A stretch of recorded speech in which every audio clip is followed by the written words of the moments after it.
नमस्कार मित्रांनो, जाणून घेऊया मौनी अमावस्या 2025 तारीख, मुहूर्त आणि पूजेची योग्य पद्धत.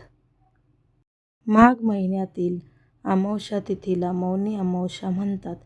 याला माघी अमावस्या असेही म्हणतात. यावेळी मौनी अमावस्या 29 जानेवारी बुधवारी येईल. मौनी अमावस्येच्या दिवशी महाकुंभात दुसरे अमृत स्नान केले जाईल. धार्मिक मान्यतेनुसार मौनी अमावस्येला भगवान विष्णूंची पूजा केली जाते. यासोबतच पितरांचा आशीर्वादही मिळतो. मौनी अमावस्येच्या मुहूर्त तारीख काय आहे? पंचांगानुसार मौनी अमावस्या जानेवारीच्या 28 तारखेला संध्याकाळी 7:35 सुरू होणार आहे, तर समाप्त 29 तारखेला संध्याकाळी 6:05 होणार आहे. याचा स्नान करण्याचा ब्रह्ममुहूर्त 5:25 सुरू होईल आणि 6:18 संध्याकाळी समाप्त होईल. मौनी अमावस्येच्या दिवशी काय केले जाते?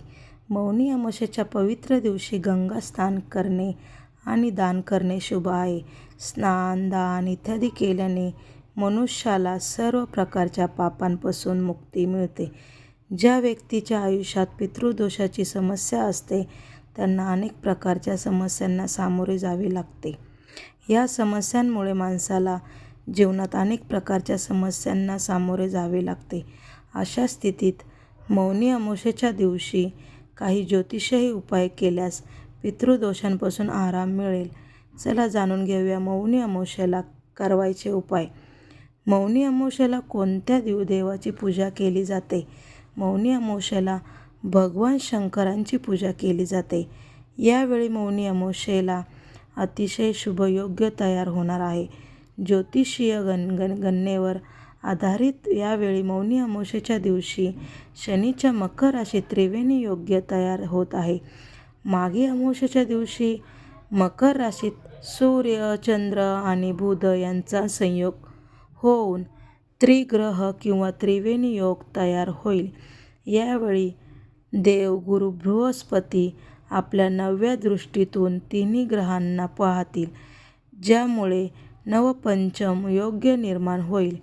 मौनी अमावस्येला तयार झालेला त्रिवेणी योग अनेक राशींसाठी फायदेशीर ठरणार आहे. मौनी अमावस्येला काय करावे? सकाळी लवकर उठून स्नान करावे. सूर्योदयापूर्वी उठून गंगाजल किंवा पवित्र नद्यांच्या जलाने स्नान करणे.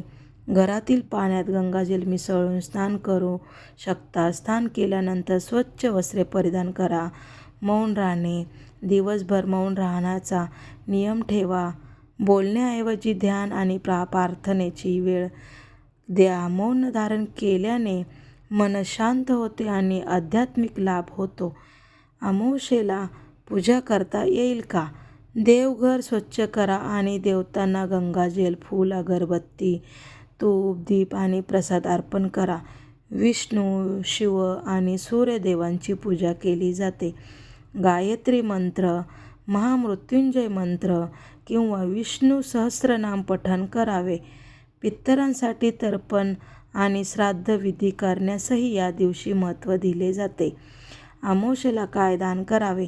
या दिवशी गरजू लोकांना अन्न, वस्त्र, तूप, गूळ, तीळ, गहू आणि इतर उपयुक्त वस्तू दान करा. गोदान, गायीचे दान किंवा अन्नदानाला विशेष पुण्य मिळते. पवित्र जलतटावर जाऊन पूजा. शक्य असल्यास गंगा, यमुना किंवा इतर पवित्र नद्यांच्या किनारी जाऊन स्नान करून पूजा करा. नद्यांच्या तीरावर दिवा प्रज्वलित करून प्रवाहित करण्याची प्रथा आहे. विशेष भोजन. सात्विक आहारांचा अंगीकार करा. लसूण, कांदा आणि मांसाहार टाळा. व्रत असल्यास फळाहार किंवा उपवास ठेवा. संध्याकाळी आरती. संध्याकाळी दिवा लावून आरती करा. मंत्रोच्चार करून दिवस पूर्ण करा. पितृतर्पण आणि ध्यान.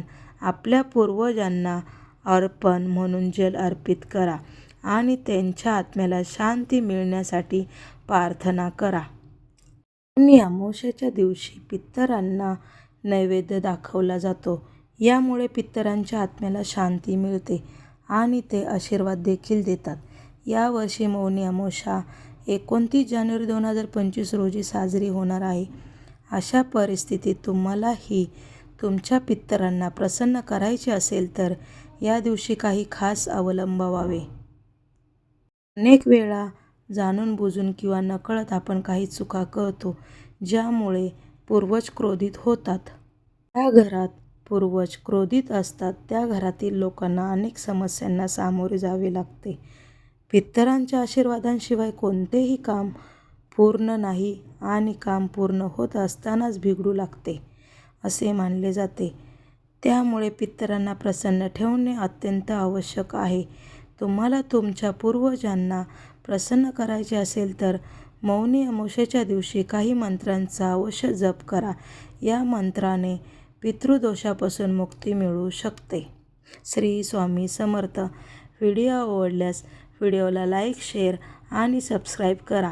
धन्यवाद.